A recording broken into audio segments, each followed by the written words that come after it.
सुंदरपुर गांव में पिछले कई दिनों से लगातार बारिश हो रही थी। इस बारिश के बीच सुरेश अपनी भुट्टे की रेडी लेकर बाजार में जा रहा था। बारिश की वजह से आज उसकी बोनी भी नहीं हुई थी। वो उदास मन से अपनी भुट्टे की रेडी को एक पेड़ के नीचे लगाकर बैठ गया। हे भगवान, आज कोई तो मेरी दुकान पर आए और इन भुट्टों को खरीदे।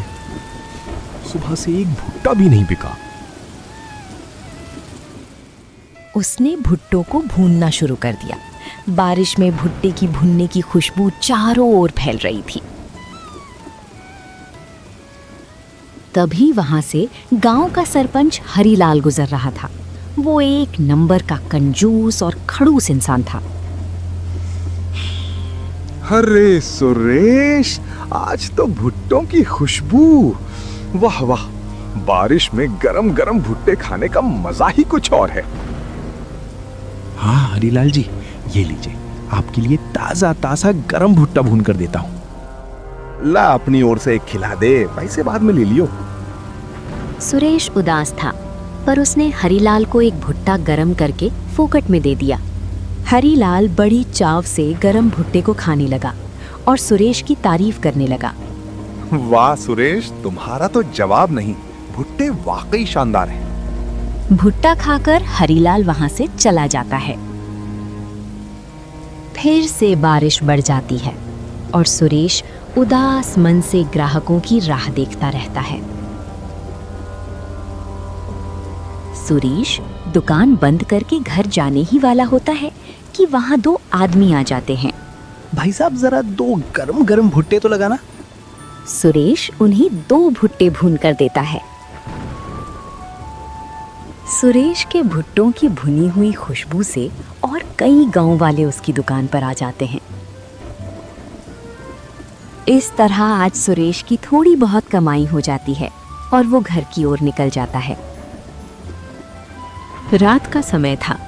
बारिश अभी भी धीरे धीरे हो रही थी। सुरेश अपनी भुट्टे की रेडी को धक्का देते हुए घर की तरफ जा रहा था। आज पूरे दिन की मेहनत के बाद भी उसकी कमाई बहुत कम हुई थी, लेकिन फिर भी उसके चेहरे पर हल्की सी मुस्कान थी। सुरेश का छोटा सा घर गांव के किनारे पर था। घर की छत से जगह जगह पानी टपक रहा था। उसकी पत्नी गीता चूल्हे के पास बैठी थी और उसका छोटा बेटा चिंटू कोने में बैठा अपनी पुरानी किताबें देख रहा था। आ गए आप? आज कुछ कमाई हुई क्या? बस थोड़ी बहुत, बारिश ने सब चौपट कर दिया।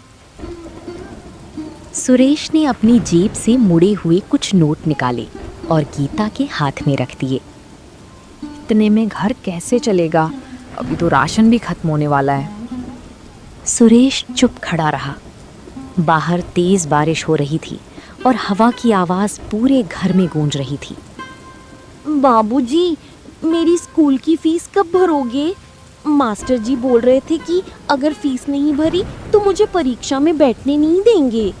चिंटू की बात सुनकर सुरेश का दिल टूट गया। चिंता मत कर बेटा, मैं कुछ ना कुछ इंतजाम जरूर करूंगा। अगले दिन सुबह भी जोरदार बारिश हो रही थी। आसमान में काले बादल छाए हुए थे। गांव के ज्यादातर लोग अपने घरों में बैठे थे। बाजार लगभग खाली पड़ा था। लेकिन सुरेश फिर भी अपनी भुट्टे की रेडी लेकर बाजार पहुंच गया। उसने पेड़ के नीचे अपनी रेडी लगाई और कोयले जलाने लगा। बारिश की ठंडी हवा में भुट्टे की खुशबू फिर से फैलने लगी। तभी वहां गांव का दूध वाला रमेश आया। उसके हाथ में छाता था और कपड़े पूरी तरह भीगे हुए थे। अरे सुरेश, एक गरम भुट्टा देना यार, इस ठंड में तो हाथ जम गए। अभी देता हूँ भाई। सुरेश ने प्यार से भुट्टा भूना, उस पर नींबू और मसाला लगाया और रमेश को दे दिया। वाह, मजा आ गया।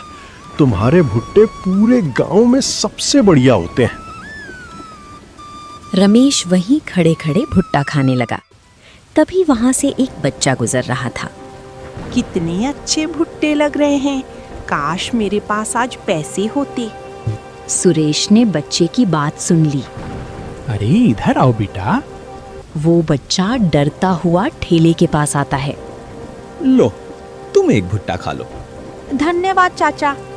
बच्चे को खुश देखकर रमेश बोला, सुरेश, गरीब होकर भी तुम्हारा दिल कितना बड़ा है। तभी थोड़ी दूर खड़ा हरीलाल ये सब देख रहा था।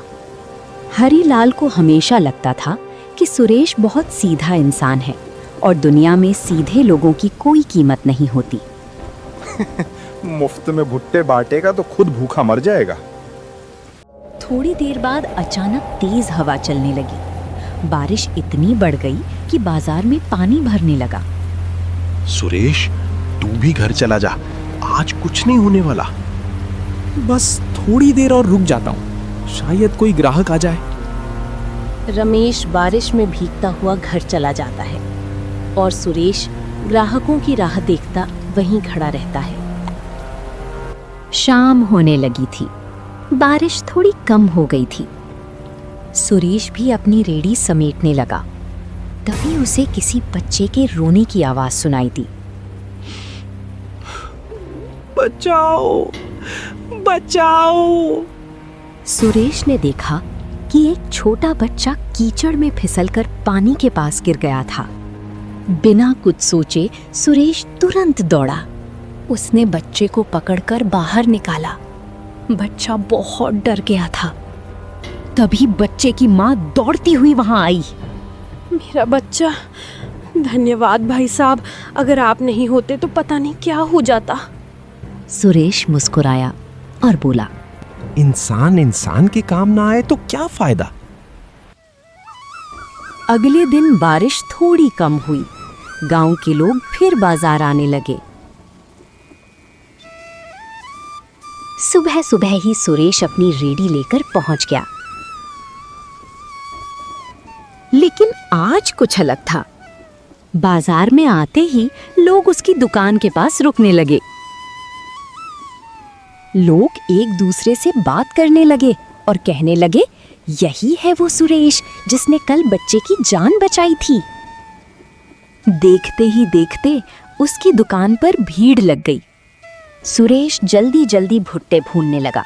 उसकी रेड़ी से उठती खुशबू पूरे बाजार में फैल रही थी। काफी समय बाद आज सुरेश के चेहरे पर सच्ची खुशी दिखाई दे रही थी। तभी हरीलाल वहां आया।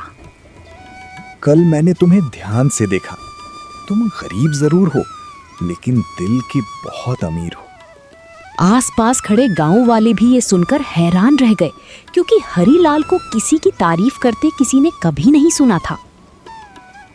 अब सुरेश की दुकान पर हर दिन ग्राहकों की भीड़ रहने लगी। उसकी मेहनत और अच्छे व्यवहार की वजह से पूरा गांव उसे पसंद करने लगा था। कुछ ही महीनों में सुरेश ने अपनी पुरानी टूटी हुई छत भी ठीक करवा ली। चिंटू की स्कूल फीस भी उसने भर दी। सुंदरपुर गांव में अब जब भी बारिश होती, लोग सुरेश के गरम गरम भुट्टों को जरूर याद करते। मुश्किल समय में भी मेहनत और दयालुता नहीं छोड़नी चाहिए, क्योंकि अच्छे कर्म एक ना एक दिन जरूर फल देते हैं।